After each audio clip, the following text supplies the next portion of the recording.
नमस्कार, बहुत स्वागत है आपका प्राइम एट 4 में। और आज प्राइम एट 4 की शुरुआत हम करने वाले हैं एक बड़ी खबर के साथ। आपको मालूम है कि पिछले करीब 4 दिनों से प्रयागराज में लगातार आरओ और एआरओ की परीक्षा के संदर्भ में छात्र आंदोलनरत थे और आखिरकार इस मामले में एक बड़ा ब्रेक थ्रू हुआ है। मुख्यमंत्री योगी आदित्यनाथ के व्यक्तिगत रूप से इस मामले में रुचि दिखाने के बाद आखिरकार एक समाधान वाला रास्ता निकला। आरओ एआरओ परीक्षा स्थगित की गई। आयोग ने इस बात का ऐलान किया। आरओ एआरओ परीक्षा के लिए कमेटी बनाई गई और यह कहा गया कि अब 2 दिनों में 2 शिफ्ट्स में परीक्षाएं आयोजित नहीं होंगी, एक ही दिन में परीक्षा आयोजित की जाएगी। आयोग ने यह बात कही है। निश्चित रूप से आंदोलनरत छात्रों के लिए ये एक बड़ी खबर है, एक बड़ी खुशखबरी है बल्कि उनके लिए। और इसी बात को लेकर बीते कई दिनों से प्रयागराज में ये छात्र आंदोलनरत थे। आयोग के दफ्तर के बाहर धरना दिया जा रहा था और कहा जा रहा था कि इस फैसले को वापस लिया जाना चाहिए। आशुतोष हमारे संवाददाता लगातार आपके लिए ये खबरें जुटाकर वहां से भेज रहे थे, उनके पास हम चलते हैं। ये खबर आम होने के बाद अब छात्रों तक पहुंच गई होगी। छात्र खुश हैं या कोई बात रह गई?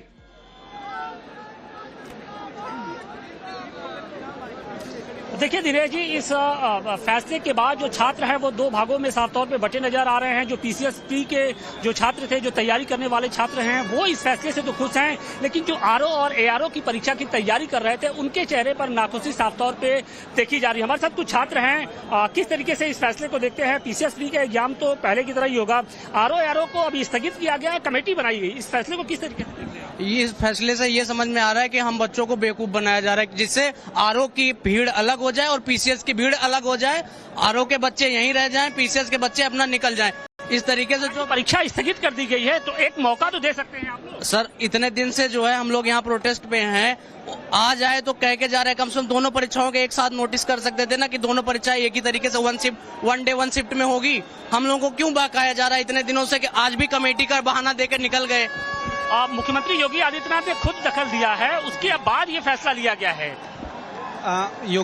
मुख्यमंत्री जी के निर्देश में ये फैसला लिया गया है, लेकिन अगर वो पीसीएस का पेपर एक शिफ्ट में कराने के लिए बोल दिए हैं तो आरओ उनको एक शिफ्ट कराने के लिए क्या प्रॉब्लम है? उनको वो दोनों एग्जाम तो एक शिफ्ट में करा सकते हैं ना। सब चीजों के लिए सारी बातों को समझने के लिए एक कमेटी का गठन किया गया है। तो अगर सर पीसीएस के लिए वो समझ लिए इतनी देर में तो आरओ समझने के मैं आपके पास आ रहा हूँ। देखिए, ये जो आपने जानकारी दी है महत्वपूर्ण है और इसमें कई टेक्निकलिटीज हैं जिनको समझना बहुत आवश्यक है। उन तकनीकी बातों को समझने के लिए जरा ये आयोग की तरफ से आई हुई ये बात सुनिए। ये जो आपका आरओ की परीक्षा है उसमें समिति बना दी, वो परीक्षा अभी स्थगित की गई है। आरओ एआरओ के लिए कमेटी बना दी गई। आरओ की परीक्षा है उसमें समिति बना दी, वो परीक्षा अभी स्थगित की गई है। और वो परीक्षा अभी स्थगित की गई है, मतलब खबर को अभी और नुआंसेस के साथ समझा जाना बाकी। आशुतोष जरा समझा दीजिए ये एग्जैक्टली फैसला लिया क्या गया है? क्या आरओ एआरओ के लिए कमेटी बना दी गई है? अब वो ये तय करेगी कि आगे क्या होने वाला है आरओ एआरओ के संदर्भ में। और इस हिसाब से अगर ये छात्र समझ रहे हैं कि एक तरीके से विभाजनकारी कदम उठा लिया गया, तो क्या इसके पास उनके लिए ग्राउंड है?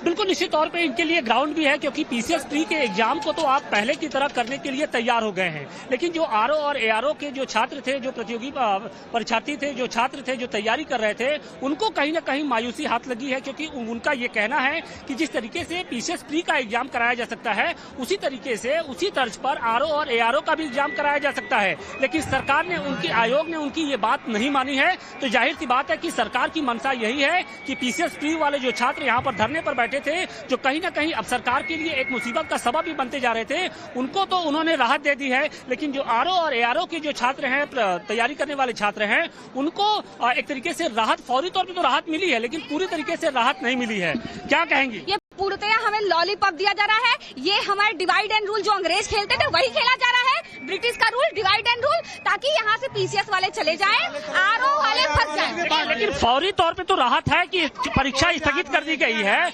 आयोग का गठन किया गया है, एक मौका सरकार कर दीजिए। इन्होंने बोला कि समिति बनाई गई है। किस बात की समिति? ये समिति पहले क्यों नहीं बनाई गई थी? अभी आज किस बात की समिति? एक मिनट बोलने दीजिए। लीक होने की समिति, तो जब लीक होने की आप समिति बना रहे हो तो आपने आप एग्जाम कैसे करा रहे थे बिना समिति बनाए? आज क्यों समिति बना रहे हो? समिति नहीं बना रहे और इन्होंने नोटिस करा कि स्थगित करी मारी गई है। ये बोलेंगे हम 4 साल तक कराएंगे नहीं, इनकी सरकार चली जाएगी, बोले कोई मतलब नहीं है, हम नहीं कराएंगे, हम क्या करेंगे बताइए। पहले भी कि आप लोग का आंदोलन जारी रहेगा, वो पहले भी नहीं कराएंगे। भाइयों आप सबसे निवेदन है, जितने भी पीसीएस वाले वो सब आरओ देते हैं, कोई नहीं जाएगा जब तक ये आरओ का पूरा क्लियर नहीं करते। ये बोलते नहीं है एकदम कोई नहीं देंगे तब तक कोई नहीं जाएगा, जब तक वो लिखित में नहीं देंगे तो कोई नहीं जाएगा। आरओ और पीसीएस के छात्र सेम ही है। जो आरओ तैयारी करता है वो पीसीएस तैयारी कर रहा है, और जो कह रहे हैं कि आरओ के लिए कमेटी बना रहे हैं। जब आप नोटिस निकाल रहे थे तो आरओ को 3 शिफ्ट में परीक्षा कराने की नोटिस जारी की है पीसीएस के साथ में, तो पीसीएस के साथ में उसको भी आप एक ही समय में परीक्षा कराने की नोटिस जारी करते, बात खत्म, सारा बवाला खत्म हो जाएगा।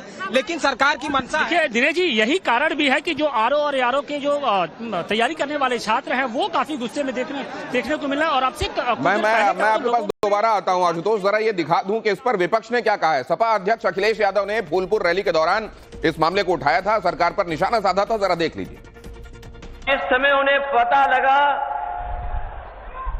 कि कहीं ऐसा ना हो कि आंदोलन में मैं भी शामिल हो जाऊं जाकर के, उन्होंने खबर सुनते ही छात्रों को हटाना शुरू कर दिया। कई छात्रों को हटाने में कामयाब भी हो गए। जो हमारी बेटियां बहनें बैठी थीं,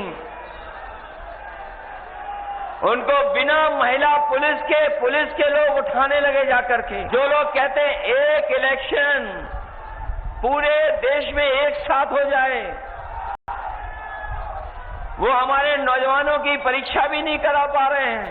तो आपने देखा विपक्ष इस मामले में अपनी तरफ से बातें कह रहा है और एक तरीके से क्रेडिट ले रहा है कि उसके दबाव के बाद सरकार की तरफ से एक्शन लिया गया है। लेकिन इस एक्शन को भी क्या छात्र काफी मान रहे हैं? आशुतोष, मैं आपके पास आगे आता हूं, धन्यवाद कर रहा हूं आपका और आपके साथ मौजूद छात्रों का। क्या वो अपने कदम वापस लेंगे या ये धरना प्रदर्शन जारी रहेगा, इस पर निगाह रहेगी। लेकिन फिलहाल आपको अगली खबर की तरफ लेकर चलता हूं। थप्पड़ जिसकी गूंज बहुत दूर तक गई। राजस्थान के टोंक से खबर देखिए, निर्दलीय कैंडिडेट नरेश मीणा की गिरफ्तारी के बाद भारी बवाल। राजस्थान के टोंक में हुआ जबरदस्त बवाल।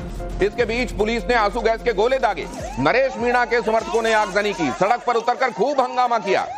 नरेश मीणा ने कल ही अपने एक ट्वीट में कह दिया था कि न डरे हैं न डरेंगे और आगे की रणनीति सार्वजनिक की जाएगी। अब नरेश मीणा की गिरफ्तारी के बाद उनके समर्थकों का बवाल देखिए। इसके पहले टोंक में पुलिस ने एक बड़ा ऑपरेशन किया। पुलिस ने स्पेशल ऑपरेशन करके नरेश मीणा को गिरफ्तार किया। भारी पुलिस बल की मौजूदगी में नरेश मीणा गिरफ्तार किए गए। नरेश मीणा के सरेंडर करने से मनाही के बाद गिरफ्तारी हुई। मीडिया के सामने ही पुलिस की नरेश मीणा की गिरफ्तारी पुलिस ने की। नरेश मीणा को कॉलर पकड़कर पुलिस ले गई। और अब आपको विस्तार से दिखाते हैं नरेश मीणा संदर्भ में हुआ क्या है, जरा देख लीजिए और आज का अपडेट भी।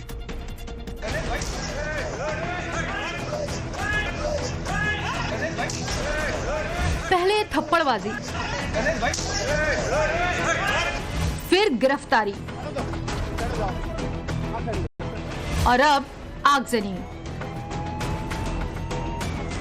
तस्वीरें राजस्थान के टोंक की है। निर्दलीय प्रत्याशी नरेश मीणा की गिरफ्तारी के बाद बवाल मचा है। नरेश मीणा के समर्थक पत्थरबाजी, आगजनी और तोड़फोड़ कर रहे हैं। माहौल बिगड़ता जा रहा है। दरअसल कल टोंक के देवली उनियारा विधानसभा सीट पर उपचुनाव के दौरान ड्यूटी पर तैनात एसडीएम को निर्दलीय प्रत्याशी नरेश मीणा ने थप्पड़ जड़ दिया। पुलिस नरेश मीणा के गांव पहुंची तो समर्थकों ने बवाल काट दिया। लेकिन थप्पड़ कांड के 24 घंटे के अंदर थप्पड़बाज की सारी हेकड़ी निकल गई। पुलिस घसीटते हुए अपने साथ ले गई।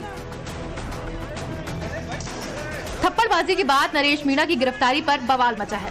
पूरा इलाका छावनी में तब्दील हो चुका है। समर्थक अपने नेता को छोड़ने की मांग कर रहे हैं, जबकि प्रशासन थप्पड़बाज पर कड़ी से कड़ी कार्रवाई करने की बात कर रही है। पुलिस ने इस पूरे थप्पड़ कांड में अब तक 60 लोगों को गिरफ्तार किया है। 4 एफआईआर दर्ज की गई हैं। पुलिस उपद्रवियों की पहचान कर रही है। आपको बिहार ले चलता हूं। यहां सोनपुर मेले के दौरान, आप जानते हैं सोनपुर मेला देश दुनिया में विख्यात है, लेकिन इस दौरान यहां अव्यवस्थाएं दिखाई दी। और जब यहां इरेगुलरिटीज दिखाई दी तो भारतीय जनता पार्टी के नेता दिलीप जायसवाल, जो कि लैंड रिफॉर्म मिनिस्टर भी हैं यहां के और भारतीय जनता पार्टी के स्टेट यूनिट के हेड भी हैं, अध्यक्ष भी हैं यहां बीजेपी के, वो खासे भड़क गए और उन्होंने जमकर एडमिनिस्ट्रेशन की क्लास लगाई। यहाँ के डिस्ट्रिक्ट मजिस्ट्रेट और संबंधित पदाधिकारी को समझना चाहिए। फाइल पर एक्शन होने से कोई कार्रवाई नहीं कहा जाता है। इतने पब्लिक के बीच अगर सरकार की बेइज्जती और आपकी बेइज्जती हो रही है तो हम सभी लोगों को शर्म आने की जरूरत है। झारखंड विधानसभा चुनाव से कांग्रेस नेता गुलाम अहमद मीर का विवादित बयान, बोकारो में किया घुसपैठियों का समर्थन। उन्होंने कहा घुसपैठियों को भी दिया जाएगा सिलेंडर। गुलाम अहमद मीर, देखिए बीजेपी ने इस बयान पर खासी आपत्ति जताई है। कांग्रेस वोट बैंक की राजनीति के लिए कितना गिरेगी ये तक कहा है। और हमने वादा दिया जनता को कि जैसे सरकार बनेगी 1 दिसंबर से गैस सिलेंडर का कीमत सिर्फ 450 रुपए। ये आम जनता, ना उसमें हिंदू देखा जाएगा, ना मुसलमान देखा जाएगा, ना घुसपैठिया देखा जाएगा, तो ना कोई और चीज देखा जाएगा। यानी ये तो शर्मसार करने वाली बात है साहब। ये देशद्रोह की बात है। कैसे जो अवैध रूप से घुसपैठिए आ गए हैं बांग्लादेश से, आप उनको सरकारी योजनाओं का लाभ देने की बात कह रहे हैं। यानी वोट बैंक और तुष्टीकरण की राजनीति में कांग्रेस ने सारी हदें पार कर दी। और अब्दुल मीर साहब का जो बयान है ना, इसने एक बार फिर दिखा दिया कि कांग्रेस वोट बैंक की राजनीति के चलते किसी हद तक गिर सकती है। ये देखा आपने, चाहे वो हिंदू हो, मुसलमान हो, चाहे घुसपैठिया, सिलेंडर दिया जाएगा 450 रुपए में। और इस बीच झारखंड की रैली से सीएम योगी का एक बड़ा हमला सामने आया है। सीएम योगी ने हेमंत सोरेन सरकार पर निशाना साधा। घुसपैठियों और रोहिंग्या मुसलमानों को यहां बसाया जा रहा है। सीएम योगी ने कहा कि घुसपैठियों के जरिए लव जिहाद, लैंड जिहाद किया जा रहा है। लाल सलाम वाले को धक्का देकर यहां से निकालना है, कहा योगी ने। झारखंड की धरती को, यहाँ की बेटी, यहाँ की रोटी और यहाँ की माटी की सुरक्षा पे सेज लगाने के लिए ये लव जिहाद और लैंड जिहाद के माध्यम से बांग्लादेशी घुसपैठियों को और रोहिंग्या मुसलमानों को यहाँ घुसा करके यहाँ के अस्तित्व के साथ खिलवाड़ करना चाहते हैं। ये घुसपैठ नहीं होने देनी है। ये लाल सलाम वालों को धक्का देके बाहर करना है। ये लूट खसोट और भ्रष्टाचार फैलाने वालों के लिए राजनीति में कोई जगह नहीं होनी चाहिए। और इधर जेएमएम अभी से दावे करने लगी, चुनाव समाप्त नहीं हुआ, दूसरा चरण बाकी है। लेकिन देखिए जेएमएम नेता मनोज पांडे ने क्या कहा। पहले दौर के मतदान के बाद ही सरकार बनाने का रास्ता साफ हो गया है, केवल औपचारिकता बाकी रह गई है। मनोज पांडे ने कहा 43 में से 38 सीटें हम जीतेंगे, हमारे अनुमान से ज्यादा बेहतर नतीजों की संभावना है, कहा जेएमएम ने। कि 43 सीटों में जो कल मतदान हुआ उसमें हमारे अनुमान से ज्यादा बेहतर रिजल्ट की संभावना है। हम लोगों ने जो आकलन किया, जो फीडबैक आया क्षेत्र से, करीब 35 से 38 सीटों पर हम बहुत मजबूत स्थिति में हैं। आप रुझान और उत्साह जनता का क्या था, आप इस बात से अंदाजा लगाइए कि कोडरमा जैसी सीट आरजेडी जीत रहा है। कि हम कंफर्टेबल हैं सरकार बनाने में। पहले चरण में ही सरकार बनाने का रास्ता मार्ग प्रशस्त हो गया, हम औपचारिकताएं ही रह गई हैं अब द्वितीय चरण में। नौकरी, बेरोजगारी, ये आप जानते हैं अक्सर इंडी गठबंधन इन मुद्दों को उठाता है। इधर देखिए भारतीय जनता पार्टी का पलटवार, हेमंत सोरेन पर हमला। अनुराग ठाकुर ने पूछा नौजवानों को नौकरी क्यों नहीं दे पाए हेमंत सोरेन। अनुराग ठाकुर ने हेमंत सोरेन के खटाखट वाले बयान का जिक्र किया। हेमंत सोरेन के बयान को राहुल के खटाखट वाले बयान से भी जोड़ा। यहाँ पे मैं आपको एक पुराना भाषण माननीय हेमंत सोरेन जी का पढ़ के सुनाना चाहता हूँ। उन्होंने क्या कहा था, ताकि जनता को याद आए कि 5 साल में हेमंत सोरेन जी क्या कहते रहे। उन्होंने कहा था जेएसएससी के माध्यम से इतने लाख लोगों को नौकरी देने का काम करेंगे कि नौकरी देने का मामला पाइपलाइन में है। सब गोली मैगजीन में घुस चुका है, बस गोली निकलना बाकी है। खट खट खट खट खट खट नॉन स्टॉप। हेमंत सोरेन ने कहा, अबे बैरल में कहां गोली फंस गई भाई, गोली कहां बैरल में फंस गई, क्यों नौकरी नहीं मिल पाई। ये हेमंत सोरेन की खट खट खट खट खट करके नौकरी मिलने वाले का काम वैसा ही है जैसे राहुल गांधी का पैसा खटाखट खटाखट खटाखट खटाखट के रूप में मिल रहा था। तो असल में खटखट और खटाखट की बात है और दोनों का लिंकेज है। और ये खबर देखिए महाराष्ट्र के नागपुर से। महाराष्ट्र के नागपुर में इलेक्शन कमीशन ने एक बड़ा एक्शन लिया। जांच के दौरान जब्त किए करीब 1.25 करोड़ रुपए। सेंट्रल एवेन्यू रोड पर चुनाव आयोग की टीम का एक्शन। बैग में पैसे ले जा रहे शख्स को हिरासत में लिया गया। एक खुफिया सूचना के आधार पर पुलिस की कार्रवाई हुई। आयकर विभाग और पुलिस अब मामले में जुटे हुए हैं। पैसा कहां से आया था, कौन लेकर आया था, किसके बीच में बांटा जाना था, अब ये सब छानबीन हो रही है। और इस बीच नागपुर से ही एक और बड़ी खबर आपके सामने रखता हूं। कांग्रेस नेता कन्हैया कुमार का भारतीय जनता पार्टी पर हमला। धर्म बचाने की जिम्मेदारी सबकी होनी चाहिए, कन्हैया कुमार ने कहा। ऐसा ना हो कि डिप्टी सीएम की पत्नी रील बनाए। नागपुर में चुनाव प्रचार के दौरान साधा निशाना अमृता फडणवीस को लेकर दिया विवादित बयान। जो भी नेता आपके सामने धर्म बचाने का भाषण देता है, उससे बस एक बात पूछना है, एक्सक्यूज मी सर, आप धर्म बचाना चाहते हैं, 1 मिनट आपका चाहिए, बस ये बता दीजिए कि धर्म बचाने की इस लड़ाई में आपका बेटा बेटी भी हमारे साथ चलेगा ना?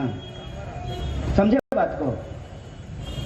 कि ऐसा तो नहीं होगा कि धर्म बचाने की जिम्मेवारी हमारी और ऑक्सफोर्ड कैम्ब्रिज में पढ़ने की जिम्मेवारी आपके बाल बच्चों की। अगर धर्म बचाना है तो सब मिल करके बचाएंगे। ऐसा तो नहीं होगा ना कि हम लोग धर्म बचाएंगे और जो है डिप्टी सीएम साहब की पत्नी जो है वो इंस्टाग्राम पे रील बनाएंगी। और कन्हैया कुमार के इस बयान का कांग्रेस ने समर्थन किया। कन्हैया ने कुछ भी गलत नहीं कहा। पवन खेड़ा ने कहा हमारे बच्चे दंगा करें और उनके बच्चे पार्टी करते रहें, ये तो नहीं होगा। हमारे आपके बच्चे तो लड़ें, दंगा करें, हमें प्रेरित किया जाता है, अरे देखो वो अब्दुल आ गया, ये राम आ गया, वो रहीम आ गया, और इनके बच्चे बीसीसीआई में बनेंगे, अरब के शेखों के साथ बैठकर 5 स्टार होटल्स में पार्टियां करेंगे। ये क्या अच्छी बात है? क्या ये जायज बात है? तो बिल्कुल सही सवाल उठाया कन्हैया जी ने। ये समाज बट कर नहीं चल सकता, बट कर नहीं चल सकता समाज। लेकिन यही बात तो प्रकारांतर से योगी कह रहे हैं, फिर आपको डाइजेस्ट क्यों नहीं होता? और इस बीच मुंबई में चुनाव प्रचार के दौरान दिखी चौंकाने वाली तस्वीर। कांग्रेस कैंडिडेट नसीम खान की तस्वीर वायरल। भगवान गणपति की दीवार पर लगे टाइल्स पर फोटो लगी। लोग इसे भगवान गणपति का अपमान बता रहे हैं। नसीम खान की वायरल तस्वीर पर सियासत बढ़ गई। गणेश जी का बहुत बड़ा अपमान किया है कांग्रेस ने। नसीम खान इनके कैंडिडेट है। नसीम खान की तस्वीर गणेश जी की तस्वीर के ऊपर डाल दी, जैसे कि वही भगवान है। मतलब नसीम मियां को गणेश भगवान के ऊपर डालने का प्रयास किया है।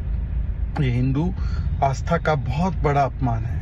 किसी और देवी देवता के साथ ये किया जा सकता है? ये इसलिए किया जा रहा है क्योंकि राहुल गांधी ने विदेशी धरती पर बोला था देवता भगवान नहीं होते।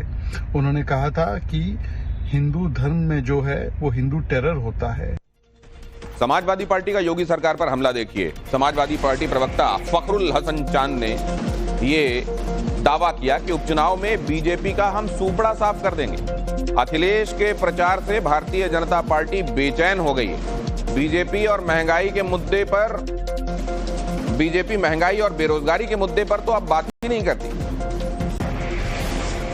उपचुनाव में समाजवादी पार्टी भारतीय जनता पार्टी का सूपड़ा पूरी तरह से साफ करेगी। आदरणीय अखिलेश यादव जी लगातार उपचुनाव में प्रचार कर रहे हैं।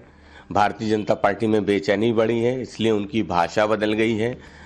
पीडीए की ताकत बढ़ी है, इसलिए उनकी भाषा बदल गई है, उनके स्लोगन बदल गए। तो ये देखना महत्वपूर्ण है कि भारतीय जनता पार्टी बेरोजगारी पे कहां बात कर रही, महंगाई पे कहां बात कर रही है। नौजवान उत्तर प्रदेश में सड़क पे हैं, जिन पे लाठी चलाई जा रही है, जिनके खिलाफ मुकदमे लिखे जा रहे हैं, जिनको जेल भेजा जा रहा है। ये वही नौजवान हैं जो समाजवादी पार्टी को वोट देंगे। और ये बड़ी खबर पश्चिम बंगाल से है। पश्चिम बंगाल में प्रवर्तन निदेशालय की छापेमारी। कोलकाता समेत राज्य के कई हिस्सों में छापेमारी हुई। लॉटरी स्कैम पर ईडी की ये रेड है। कोलकाता समेत कई जगहों पर सर्च ऑपरेशन चल रहा है। लॉटरी घोटाला एनफोर्समेंट डायरेक्टरेट की रेड। और कनाडा में गिरफ्तार अर्श डल्ला को लेकर एक बड़ा खुलासा हुआ है। भारतीय खुफिया एजेंसियों के सोर्सेज बता रहे हैं अर्श डल्ला के पास से कई हाईटेक वेपन मिले हैं। सोर्सेज बता रहे हैं पाकिस्तानी खुफिया एजेंसी आईएसआई खालिस्तानी आतंकियों को ये हथियार भेज रही है। और देश का दुश्मन नंबर 1 पंजाब पुलिस का मोस्ट वांटेड आतंकी अर्श डल्ला यहां तक कैसे पहुंच गया, यह भी आपको जरूर जानना चाहिए। अर्शदीप सिंह पंजाब का, असल में पंजाब के मोगा गांव का रहने वाला है। और पहले वो चोरी जैसी वारदातें अंजाम दिया करता था, लेकिन धीरे धीरे उसने रंगदारी मांगने का काम शुरू कर दिया, एक्सटॉर्शन का काम। लॉरेंस बिश्नोई गैंग की मोडस ऑपरेंडी अर्श डल्ला के काम करने के तरीके से मेल खा रही थी। ऐसे में गोल्डी बरार ने उससे कांटेक्ट किया। उसके इशारे पर अर्श ने पंजाब में आपराधिक गतिविधियों को अंजाम देना शुरू कर दिया। उधर कनाडा में बैठे खालिस्तानी आतंकी हरदीप सिंह निज्जर को भी उसके जैसे गुर्गे की तलाश थी। उसने उससे संपर्क किया और 2020 में अर्श डल्ला कनाडा भाग गया। खालिस्तानी आतंकी हरदीप निज्जर का चेला बन गया। 2022 में उसके खिलाफ रेड कॉर्नर नोटिस भी जारी हुआ। निज्जर के बाद डल्ला खालिस्तान टाइगर फोर्स का मुखिया बन गया और इसके बाद लॉरेंस बिश्नोई के दुश्मन बम्बिहा गैंग से भी जुड़ गया। उसके साथ मिलकर भारत में लॉरेंस गैंग के खिलाफ काम करने लगा। इसमें उसके राइट हैंड सुक्खू की हत्या में बड़ी भूमिका थी और इसके बाद लॉरेंस और डल्ला एक दूसरे के खून के प्यासे बन गए। इतना ही नहीं, डल्ला के पाकिस्तानी खुफिया एजेंसी ISI और लश्कर तैयबा से भी कनेक्शन एस्टेब्लिश होने की बात की जाती। अगली खबर यह कि पटना में दूषित भोजन खाने से, विषाक्त भोजन खाने से 3 मौतें हो गई और इसमें कई लड़कियों की हालत अब भी गंभीर बनी हुई है। पटना के PMCH में इनका इलाज चल रहा है। आसरा गृह, यहां विषाक्त भोजन खाने से लड़कियां बीमार हो गई। बिहार सरकार के समाज कल्याण विभाग का है ये आसरा गृह। घटना के बाद पटना के DM ने एक जांच टीम बनाई है कि खाना टॉक्सिक कैसे हो गया, ये समझा जा सके। जो हम लोगों को मिला है उसमें FSSAI की जो रिपोर्ट है, जो पहले दिन जो सारे खाद्य पदार्थों के नमूने लिए गए थे, उसमें जो धनिया है और जो हल्दी है वो गलत पाए गए, मतलब उनके सैंपल सही नहीं है जैसा कि रिपोर्ट आई है। वो जिस क्वालिटी के होने चाहिए नहीं है। लेकिन अभी भी ऊपर सब लड़कियों से मैं अकेले में भी बात कर रही थी तो उन सबका यही कहना है कि नहीं, खाना पीना तो जो मिलता है ठीक ही मिलता है, लेकिन कहीं ना कहीं लापरवाही कोताही तो हुई है, तभी ये इतनी बड़ी दुखद घटना हुई है। तो इसीलिए उसकी पूरी हम लोग जांच कर रहे हैं और आज शाम तक काफ़ी कड़े एक्शंस भी हो जाएंगे। और अब आपको पॉलिटिक्स की तरफ एक बार फिर लेकर चलता हूं। रेजिग्नेशन सुनील जाखड़ ने इस्तीफे को लेकर एक बड़ा खुलासा किया है। नवभारत के साथ एक खास बातचीत में सुनील जाखड़ ने कहा कि लोकसभा चुनाव में वोट शेयर घटा और इस वजह से पंजाब बीजेपी अध्यक्ष पद से मैंने इस्तीफा दे दिया। उन्होंने पार्टी हाईकमान को अपना इस्तीफा दिया। इस्तीफे की क्या स्थिति आपने जैसा कि जिक्र किया? स्थिति नहीं साहब, मेरी नैतिकता, मेरी जिम्मेवारी जो थी नैतिकता, और किसी की नैतिकता पे मैं सवाल उठाता नहीं, पर जब एक भी सीट नहीं आई, मैं इसको कहता ना, दिल को बहलाने के ख्याल अच्छा है गालिब। 6 से मैं कह दूं 18% पहुंच गए, वो कोई नहीं साहब, सीट तो नहीं आई। प्रधान कौन था? सुनील जाखड़ था। तो मेरी नैतिक जिम्मेवारी बनती है साहब, मैंने अपनी भी, मुझे इस जिम्मेवारी से मुक्त किया जाए। नड्डा साहब को जो पार्टी के प्रधान है उनसे मैंने बेनती की है, फैसला उनके हाथ में रहा है, स्टेप डाउन। शुक्रिया सर। तो सुनील जाखड़ कह रहे हैं कि विधानसभा के लिए जमीन जो दी गई है 10 एकड़ चंडीगढ़ में, ये निरस्त होना चाहिए। फैसला इस पर विचार करके इसको लेकर वो प्रधानमंत्री से मिलेंगे भी और अपने इस्तीफे को लेकर भी स्थिति उन्होंने स्पष्ट की कि हाँ, इस्तीफा मैंने दिया है और मैं चाहता हूं कि किसी और को अध्यक्ष बनाया जाए। दिल्ली ही जहरीली है इन दिनों, लेकिन ये और जहरीली होती जा रही है। दिल्ली में वायु प्रदूषण और गंभीर श्रेणी में पहुंच गया। ओखला में AQI 551, मतलब 500 पार। दिल्ली की हवा अभी देश में सबसे ज्यादा खराब है, इतनी खराब कि लोगों की मुश्किलें बढ़ गई। प्रदूषण गंभीर स्थिति में है। बुधवार को पहली बार इस मौसम में AQI इस श्रेणी में, इस कैटेगरी में, सीरियस कैटेगरी में पहुंचा है और आज भी हालात इसी तरह के हैं। कई इलाकों में वायु प्रदूषण गंभीर स्तर पर बना हुआ है। मौसम विभाग के मुताबिक आने वाले समय में पछुआ हवाएं चलेंगी, पश्चिम से चलने वाली हवाएं, और ऐसे में मतलब भगवान भरोसे ही राहत मिल सकती है। पिछले 2 दिनों में प्रदूषण के स्तर में बढ़ोतरी के मुख्य तौर पर 2 कारण समझ में आ रहे हैं। पहला, पहाड़ों पे बर्फबारी होने की वजह से दिल्ली का जो टेम्परेचर है उसमें गिरावट दर्ज की गई है और इसकी वजह से सुबह और शाम धुंध की स्थिति पूरे उत्तर भारत में बनी हुई है। दूसरा, हवा की जो गति है उसमें कमी आई है। प्रदूषण को लेकर भारतीय जनता पार्टी और आम आदमी पार्टी में जुबानी जंग तेज हो गई है। बीजेपी ने कहा दिल्ली में केजरीवाल की वजह से प्रदूषण, दिल्ली सरकार सिर्फ इवेंट मैनेजमेंट करने में लगी हुई है। 10 सालों में दिल्ली के लिए कोई पर्यावरण योजना नहीं बनाई जा सकी, बीजेपी ने कहा। कर्तव्य पथ पे खड़े हैं, अभी भी यहाँ AQI 474 है और ये स्थिति दिल्ली के लिए बहुत खतरनाक है। पता नहीं चल रहा है कि इंडिया गेट इधर है या पीछे है। ये कर्तव्य पथ की स्थिति है और हम बार बार इस बात को कह रहे हैं कि दिल्ली में एयर पोल्यूशन बद से बदतर होता जा रहा है, जिसका मूल कारण अरविंद केजरीवाल की सरकार का नकारापन है। ये सरकार सिर्फ इवेंट मैनेजमेंट करती है। मैं आज अरविंद केजरीवाल से पूछना चाहता हूँ आपके माध्यम से, पिछले 10 सालों में कोई एनवायरमेंटल प्लान दिल्ली के लिए बनाया हो तो बताइए। दिल्ली में इतना बवाल क्यों मचा हुआ है? इसकी वजह है प्रदूषण के स्तर का गंभीर श्रेणी में पहुंच जाना, जो मैं आपको बता रहा हूं। लगातार प्राइमेट4 आपको बता रहा है कि किस तरीके से दिल्ली और आसपास के इलाकों में सांस लेना दूभर होता जा रहा है। लोग खासे परेशान हैं। आज सुबह करीब 7 बजे ओखला में सबसे ज्यादा AQI 551 दर्ज किया गया। आप जरा देख लीजिए अलग अलग जगहों पर ये AQI। पंजाबी बाग में AQI 545 और आनंद विहार में 521 दर्ज किया गया। सिर्फ दिल्ली ही नहीं, दिल्ली से लगे नोएडा में भी AQI 412 पहुंच गया। गाजियाबाद में 390, गुरुग्राम में 354 के करीब AQI दर्ज किया गया। और अब जबकि तमाम जगहों पर ये गंभीर श्रेणी में पहुंचने का मामला हो गया है, मतलब बड़े इलाके को ये अपनी गिरफ्त में लेने लगा है, तो लोग यही सवाल कर रहे हैं कि असल में किया जा रहा है और जो किया जा रहा है वो काफी है क्या, उसका हासिल क्या। सोलापुर पुलिस के नोटिस पर भड़के ओवैसी। अगली खबर, सोलापुर पुलिस से ससुर दामाद का रिश्ता है। ओवैसी ने कहा दायरे के बाहर जाकर पुलिस ने नोटिस दिया है। पीएम मोदी को नोटिस क्यों नहीं दिया? सोलापुर पुलिस ने मुझे प्रेम पत्र क्यों दे दिया? ओवैसी ने कहा मेरे को jail road police station commissionerate Solapur से हमारे सीनियर पुलिस इंस्पेक्टर साहब ने सेक्शन 168 BNSS की नोटिस दिए, मेरे को लव लेटर दिए। हमारे ससुरे की तरफ से आई नोटिस। दामाद से बहुत मोहब्बत करते हैं ना,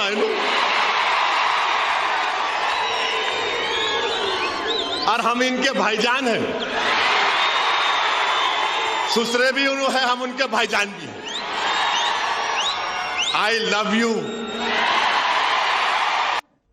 और आगे आपको दिखा आगाज हो गया। केंद्रीय मंत्री पीयूष गोयल ने यह शुरुआत की। अंतरराष्ट्रीय व्यापार मेला भारत मंडपम से ही न्यू नेविगेशन ऐप भी लॉन्च किया गया। दरअसल ये इस मेले का 43वां एडिशन है, जिसका टॉपिक है 2047 में डेवलप्ड इंडिया। और आगे आपको दिखाएंगे